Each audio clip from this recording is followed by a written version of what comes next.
This is a short class in which we will look at the interest-based relational approach to conflict resolution.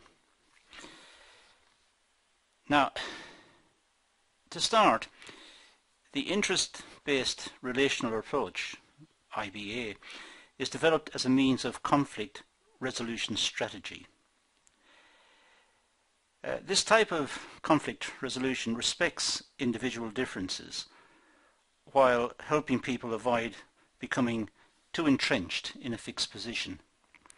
So it respects individual differences and tries to get people away from entrenched fixed positions.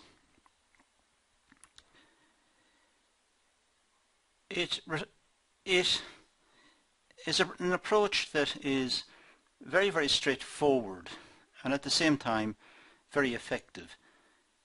It tries to look at the problem rather than the person or the situation. It tries to resolve the immediate cause of the problem, whatever the conflict is. So the approach to conflict resolution, this one looks at the maintenance of good relationships as the first priority. As far as possible, you've got to make sure that you treat the others calmly and that you try to build mutual respect. Do your best to be courteous and to one another and remain constructive even though there is considerable pressure.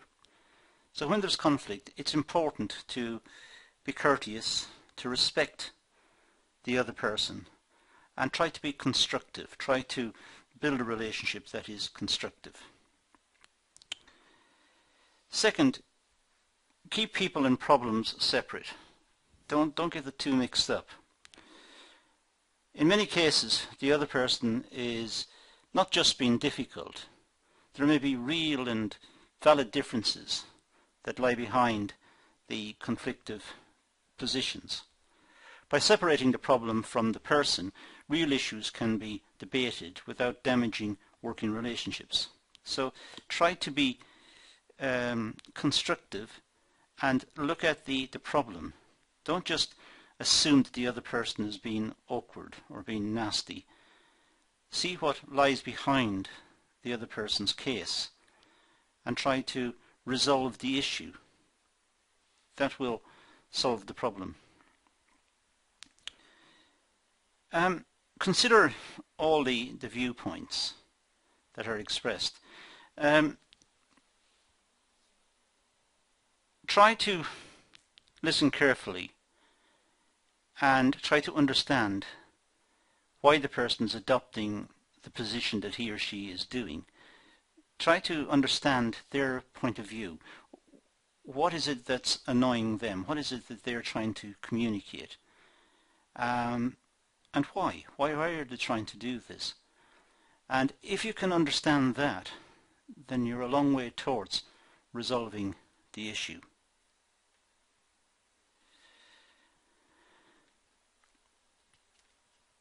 Take your time and listen to the problem. In fact, the policy should be to listen first and talk second. Effectively understanding what the other person is saying by listening to the words and listening to the emotion and even the tone of the voice gives a feeling for the depth of concern that the other person's got. But try by listening to try understand what it is they're communicating. Don't just argue back and try to defend your own position, try to make points or try to prove the other person wrong, try to engage in conflict. Listen to the other person, see what they've got to say and try to address the issues that they mention. Discuss the facts, observations, objectives which will impact on the decision. Always set out the facts. Agree and establish the objective. Observable elements that can have an impact on the decision. Try and get the opponent, the other person, and perhaps it's not right to call them the opponent, the other person. Try to get them to agree on the facts. What were the facts of the case? And what's the objective? What are you trying to do? Then, based on that, there is at least a consensus that both parties are going in the same direction, trying to aim at the same objective, and both parties agree on the facts. That's a big step forward in conflict resolution.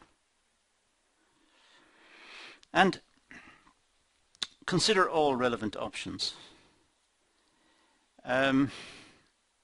Explore all the ideas and try to come up with a third way, a way in between perhaps. If the conflict can't be resolved on one side, try to compromise and come in the middle so that both parties can give a little and agree to the overall outcome. Both parties, being reasonable, can agree to the overall outcome. Now the conclusion here. Well, follow the rules that we've just set out, those 6 points, and try to keep contentious issues or discussions, try to keep them as positive and as constructive as possible. Try to engage the other person in a positive way and in a constructive way, and try to listen to what the other person's got to say, agree on the facts, agree on the objective, and try to move forward by nudging the solution forward. By getting that agreement, all the antagonism and all of the aggression is diffused, and it certainly stops the situation deteriorating into something much worse.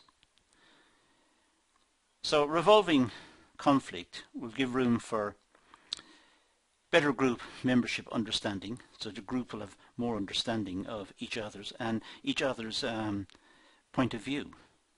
There's much more agreement about what is required from each member of the group. And because of that, there will be much better group cohesion. The group will fit together more closely. They'll agree that they have differences, but they can compromise and they can sit down and thresh out compromises and agree and move forward. So as a group they work more effectively. They're not afraid of differences because they know and they trust each other that they can sit down and agree on courses of action which both sides genuinely subscribe to. And out of it all, there's a type of self-knowledge. There is a reflection out of the whole process. A reflection in the sense that they can now look back and look at previous issues that divided them, previous contentious issues, areas of conflict, and how they resolved those issues. And now how these issues, the ones currently under consideration, can also be resolved. And perhaps it's a situation where they've resolved bigger issues in the past, so the current one should easily be dealt with. But it requires goodwill on all sides and the desire to get a good outcome. I said it was a short class, and it is a short class. It's a very important one because this is the basis for how conflict can be resolved in practice. But that's all I'm going to do on this class. I'm going to leave it at that and say thank you for watching.